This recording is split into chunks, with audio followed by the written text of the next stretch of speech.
we're looking at dashing. Yeah, dashing code. The first thing is we go to the requirement and look at this requirement. The ABC. The C is a liability. Yeah, so I was just saying that we've not dealt with liability, so we're not going to look at this. So we're going to focus on the asset part. Yeah. So requirement A says describe the steps the auditor should perform in undertaking a positive receivable confirmation. Right. So we went through this the last class, and you can see the way it can be tested. So beyond you even using it as a procedure, you can be asked to break down the process. And I'm going to summarize it for you again. Yeah. Then the B says that you should describe the substantive procedures. Now, see, other than receivable confirmation. So you're testing a receivable. Naturally, your first instinct of procedure will be to perform confirmation. Look at this question B, 6 marks, asking you to stay away from sacralization and do alternative procedures to, to really get comfort on those assertions. Remember, in the last class, I told you confirmation is important. However, sometimes you send a confirmation letter, you don't get a response from the client, you send a follow up, you don't get a response again. You must perform alternative procedure. That is what this part is testing now. You want to know whether you know the alternative procedures that you have to perform if your confirmation or your sacralization letter is not working. Okay, so that's what I want to deal with A and B. Let's look at the question itself. Yeah, this is Dashing Co. So Dashing Co manufactures women's clothes and its year end was 31st of July 2007. You are an audit supervisor of Johnty and Co. And the year end audit for Dashing Co. is due to commence shortly. So you're about to start the audit. The draft financial statement recognizes profit, total asset of this, and you have been given the responsibility to audit receivable. That's your caption. They've given you that balance to go and test. And it's material. And as part of your audit approach, a positive receivable calculation is to be undertaken. So at the planning meeting, the finance director of Dashinko informed the audit engagement partner that the company was closing one of its smaller production sites, and as a result, a number of employees will be made redundant, a redundancy provision. So this is liability, which we are not looking at now. So this is our focus, account receivable. And the first question is asking us to describe the steps. So please learn how to answer questions. This question says describe. So which means you cannot just list the steps, but you need to say one or two things about each step. So not just the steps, but you need to describe it for you to earn 4 marks. And for you to earn these 4 marks, at least make sure you have 4 steps. But let's see what we can do. So now I want to do the A part of the question. This is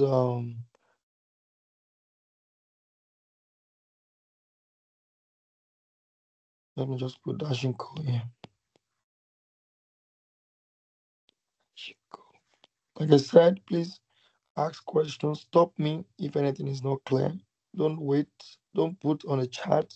I'm not seeing the chat. I'm just looking at my notes. So if you want to ask questions, mute, ask questions, and I'm much happy to help you. That's why you're here. That's why it's a live class. I could have just posted recording. Yeah. Right. So steps. We said positive confirmation. It's a type of confirmation where the client will prepare the letters for the auditors, then auditors will get them signed by the client, then auditors send it, they will receive it. When they receive it, if there are issues, they resolve it. If there are no issues, they're fine. If they don't get a confirmation or response from the client, they send a follow up. That's the process we want to break down. Yeah, it's not like it's broken down anywhere in the books. but it's just common sense you're gonna use, right? So which means if you understand the process, your account receivable for the year will be a certain balance, say $200 million. You want to audit this balance and you want to send a positive confirmation. The first thing you have to do, because this is made up of different customers, so which means the first thing to do is to get the breakdown of this balance. So step A, yeah, is to, I would say, obtain the detailed schedule of account receivable balance showing the list of customers and balance hold the company as at year end. This is step one. So you're gonna have customer one is owing 2 million, customer two is owing 5 million, customer three is owing 40 million, because these are the individual customer you're going to send letters to. So you need the breakdown first. That's the first thing you need to get. Yeah. Then step two. Let's call this one one, and let me call this other one two.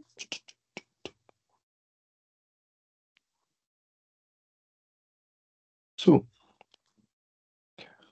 We cannot send letters to all customers, guys. I'm sure you agree with me when you know that for audit, our audit is always risk based. Remember planning stage, because our assurance is not absolute, it's a reasonable assurance. So we never test 100%. No way. We don't do that. We focus on risk items, and likewise, that's the same thing we need to do here. So we need to select samples of AR customers to be circularized based on risk. And what are the risky ones? E.g., it might be by value, can be by unusual balance. Maybe you've seen a credit balance in an account receivable ledger. That is unusual. It's not normal. Right. So we're going to select samples. Yeah. And once we select samples, then we are ready to circularize. But we cannot just go and circularize like that. We need to speak to the client. So we need to obtain permission. Remember, as an auditor, you are always signing confidentiality agreement with your client. Remember the part A and part B of the syllabus. So because of that confidentiality agreement, anytime you want to speak to a third party about your client, you must always obtain permission.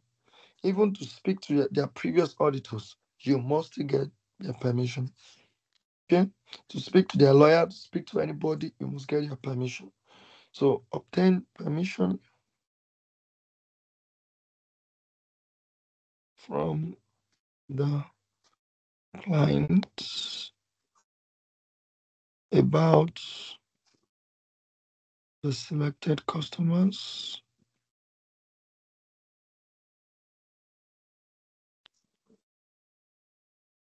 and intention to circularize. Then, so you follow the flow, get the breakdown, select from the breakdown, get the permission for your selections, then you can now send later. Yeah. So Then send approved, because your customers will have approved them here. Send approved letters to the selected customers, asking them, please, this is where you now need to be careful. Don't just say send approved letters to the selected customers. Remember, the question is very specific. Positive confirmation. So we now need to talk about the content here, right? So send approved letters to the selected customer, asking them to respond. Remember, for a positive confirmation, client must respond. Respond by confirming amount owed or any contrary.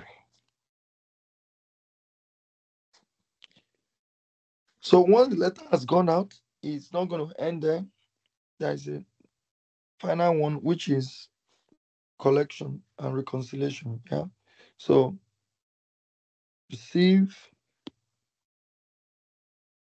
the response from customers and engage clients if there is any dispute, which means the balance don't tie. Maybe the customer is disagreeing with the balance on the letter. So you need to engage your client if there's such dispute. And for responses not received, send a follow-up letter. So you need to send a follow-up letter at least once before you perform alternative procedure. So you don't say because you've not gotten a response, you go straight to alternative procedure. No, you try again, but if you don't get it again, then you go to alternative procedure. So these are the 5 steps that takes care of that question that we just look at. This is part A. So we've given him 4 marks. Any 4 of those 5 should earn you your marks, but I would say know those 5 steps the way we put them down. Okay. And for B, we've been asked to audit account receivable without talking about circularization. And you see, specific assertions have been given. So this is quite important because sometimes exam might even say just this one. If you give a procedure that is addressing completeness here, it is wrong. Again, emphasis on understanding. That's why I always tell you from the previous class that before you start coming up with procedures, write up assertions and write procedures for each assertion that you're addressing. Because if you use that approach, if the exam comes like this, you're able to do well. Yeah. Sometimes they are not specific, but still make sure you address it based on assertions because you don't earn full marks from procedure until you say what you are doing and why you are doing it. Why you are doing it is usually the assertion you are trying to address. Because if you want to get comfort on those accuracy, you want to get accuracy, you want to get completeness, you want to check for right and all of that. So now we have to deal with account receivable based on these assertions. Now let's go for the first one. Like I told you, accuracy, valuations, and allocation is the same thing for statement of financial position. So let's go accuracy, valuation. And look at the question here. We have 6 marks. And they said it's split equally. What does that mean? You need 2 procedures each for its assertion. Minimum 2 procedures. So that's something you need to take note of.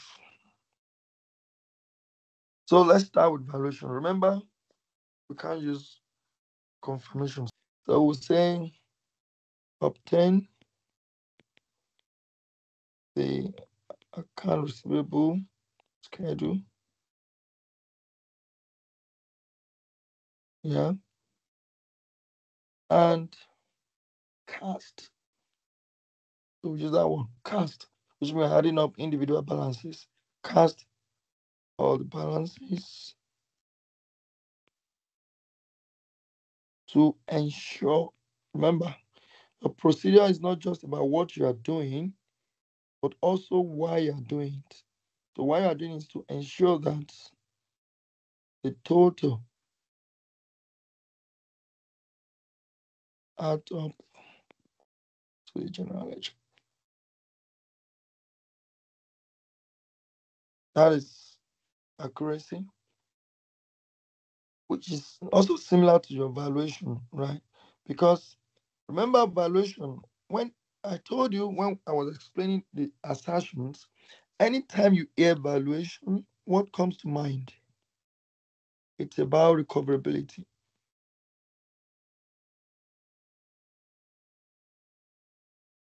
of the value of an asset. That's the meaning of valuation.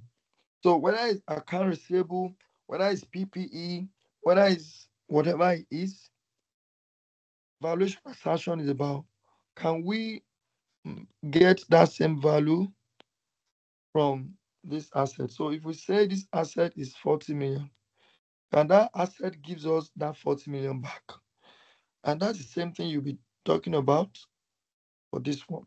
So for account receivable, we need to check that we can really collect that money back. If account receivable is 30 million, can we recover that 30 million from all the customers? Is it possible? That's what we want to check. But the confirmation letter would have helped us so much. But this question said we cannot go back to confirmation letter again. So we have to perform alternative procedures. Now, let's go into those alternative procedures. If we cannot speak to customers to confirm to us, how else can we confirm that a customer will pay back what they are owing or that they are truly owing that amount? What else can we do? 31st of December, customer A is owing us $15 million. What kind of procedures can we do to check whether A is truly owing us 50 million without speaking to A? That is what alternative procedure is talking about. And the first thing you can do is to go post year end. You can go February, January after the year end and ask your client, has customer A paid what they are owing? If they've paid 50 million, then it shows that they are owing 50 million. If A has not paid up to 50 million, then there is a question as to how much A believes they are actually owing. So the client needs to be able to explain why they have not paid 15 million and they've only paid 12 million. If not, you will write down that account receivable to 12 million. It means that the customer is only owing 12 million. Okay, so the procedure which we're going to do is we're going to select samples of old account receivable. Yeah, not the fresh one that they just started owing in December. Maybe 60 days if not paid, but maybe we find some receivable that's old as 6 months, even 1 year. Yeah. So we're going to select samples of such old account receivables and check for receipts of cash post year to confirm. Remember why you're doing it. Confirm that the balance was actually owed as at the end. Does this make sense?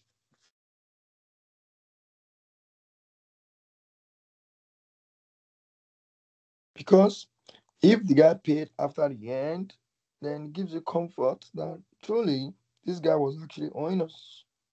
But if still at the year end, post year end, he has not still paid, then definitely there's a problem on valuation. There's a problem on recoverability. Then in that case, maybe they cannot be carrying this 50 million in the books. Remember, two procedures each. We've done two now. We've done this one, we've done this, but I'll give you more. So whichever way, sorry. So whichever way you can remember, you can use them or whatever because understanding is extremely important, like I said. Yeah, maybe some procedures will come to you easily, some will not come easily. So I'll give you one more. And what you can also do is to check how they've been speaking to all their clients. Yeah, so you can review correspondences between the customers and the clients. Remember, your client must have been talking to their customers. Usually, they'll be sending email, they'll be sending letters on what they are owing each other or something. So you can ask for such correspondences. So for the correspondence between the customers and your client in order to check, why you're doing it. In order to check, that's why we're doing it. If there is any conflicts, or you can call it disagreements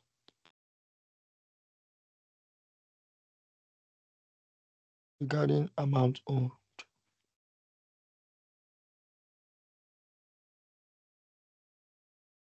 So you can see, though we're not able to do the confirmation letters, but we've been able to do alternative procedures for valuation, which is fantastic.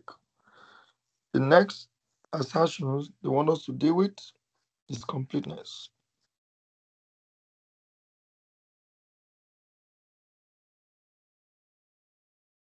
Like I told you, anytime you are hearing completeness, think from origination to the GL. Any documents at this point, trace it to the GL. That is your completeness testing. People confuse it with occurrence, I'm saying it again, or existence, which is the opposite. That one is from GL to origination document.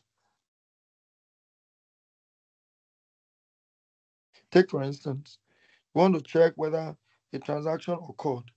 You say select revenue sample from the GL and ask for invoice. Invoice is from origination. So you're going from GL revenue to invoice, you are checking whether that transaction occurred. That's occurrence.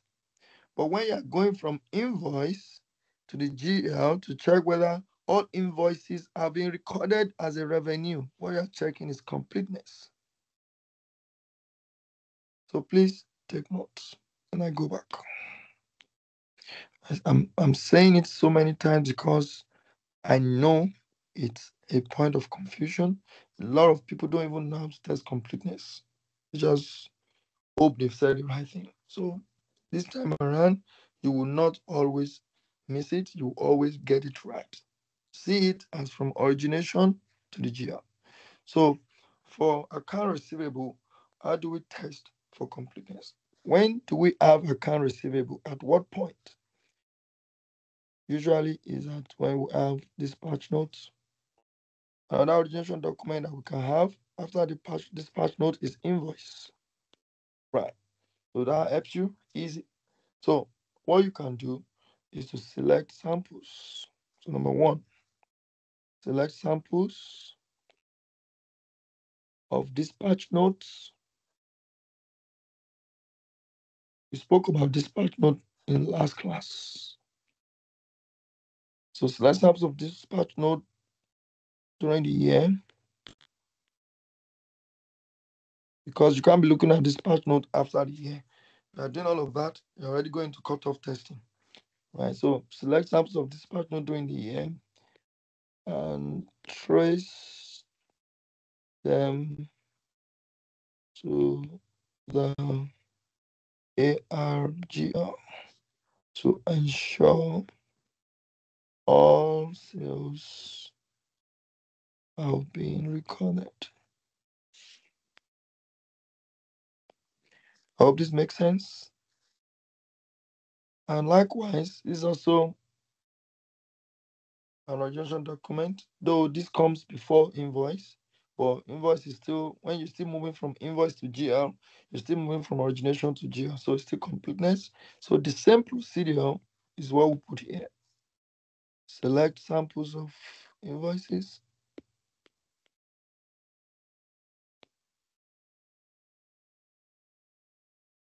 Yeah. And here.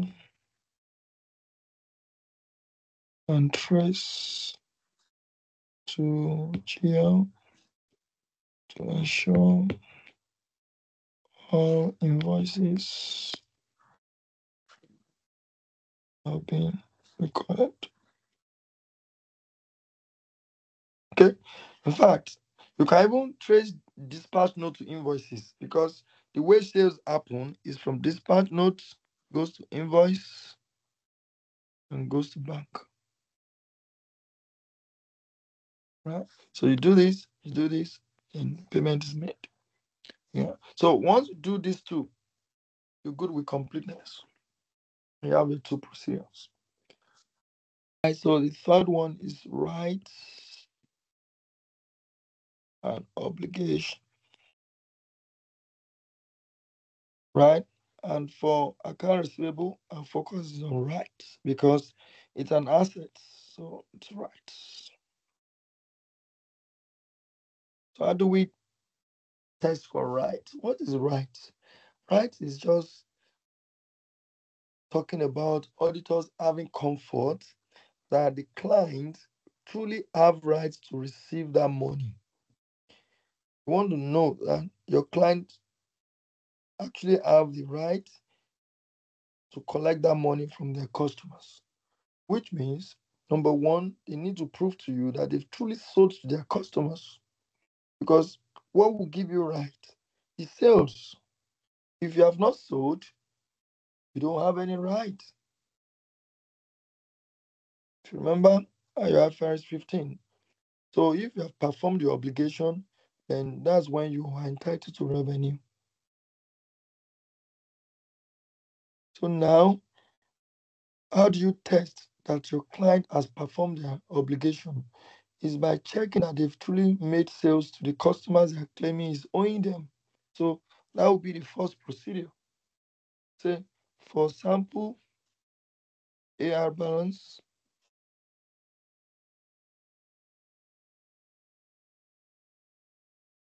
request for invoices, relevant. You see, we are going from GL now, AR balance, this is GL, now to source documents, relevant invoices. All of that will give you right, existence, occurrence is GL source document. So change them to request for relevant invoices. And what are you looking for? To check that the customer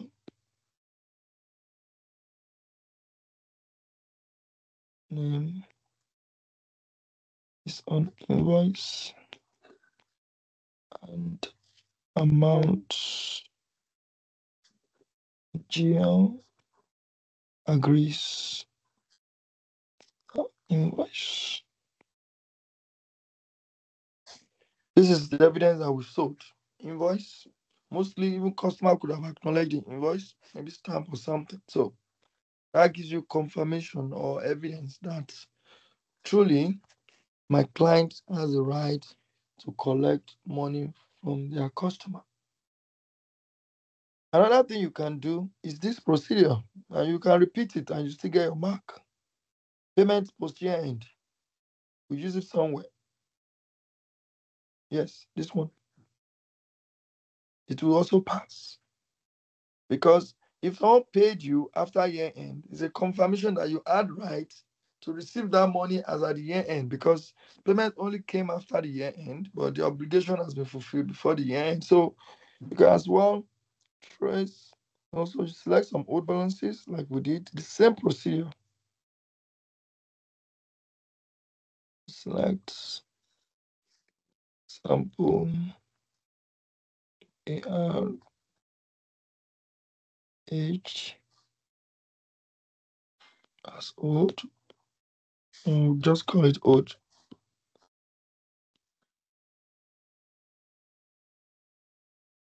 Sample old AR balances.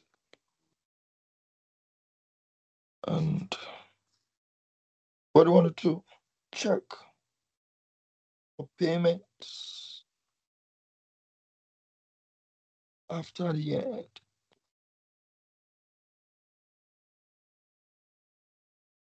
Why are you doing that?